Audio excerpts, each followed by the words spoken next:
Hey, what's up, everybody? Gen X Jim here. We are on day 30, halfway through our 60-day killer challenge. I have to tell you, I've been having a blast. Pinhead is extremely fun to play. Thanks to Ben for recommending him to be the one I use for the 60-day challenge. And thanks to Mike for getting me to start playing Pinhead in the first place. I think that my main goal, which was getting better at chases, getting better at mind games, looping, I think we've gotten a lot better. And I think that really shows. As far as Pinhead's powers, I know I'm getting better. I can tell by how many chains I miss and becoming a little more seasoned into when to use the chains and when not to use the chains. So I know I'm getting better at that. But I thought it would be fun to take a look at some of the statistics that I've gathered for the first 30 days, and we can kind of compare that once we hit 60 days and see the difference. So I want to show you some of the stuff that I've collected, some of the information that I thought was pretty interesting. Let's take a look. Now, it's really hard to tell if we're actually getting better because MMR is hidden in Dead by Daylight, but we can take a look at the prestige and escape rate of the survivor. It's not going to be accurate, and it's a slight indication of their skill, but it's more how much time have they put into that character. Maybe it's not better having a higher prestige, but you have more time, but it might give us some indication. So I've plotted the survivor prestige level and their escape rate.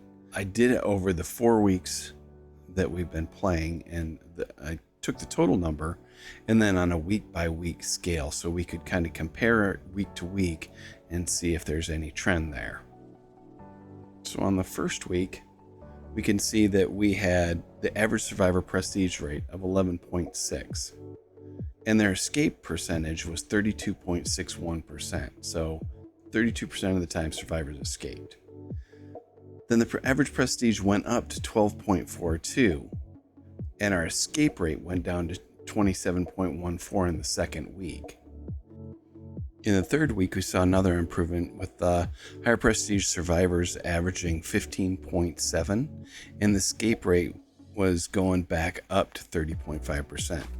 Week 4 was different. I'm guessing our MMR had gone up and there was an event going on, so that really skewed things out of the normal there.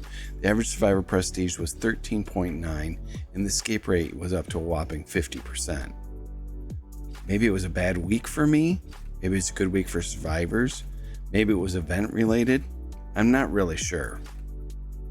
So when we look at our 60-day total, the average prestige for the survivor is 14. And the escape rate for the average survivor is 34.65. Now that doesn't tell us for sure how good things are, but it gives us an idea based on prestige level. Another thing that I tracked that I thought was pretty interesting was the maps. Our best maps aren't always what I thought they'd be, and the worst maps also weren't always what I thought they'd be. Our best maps included Midwich Elementary, Mother's Dwelling, Temple of Purgation, and Disturbed Ward.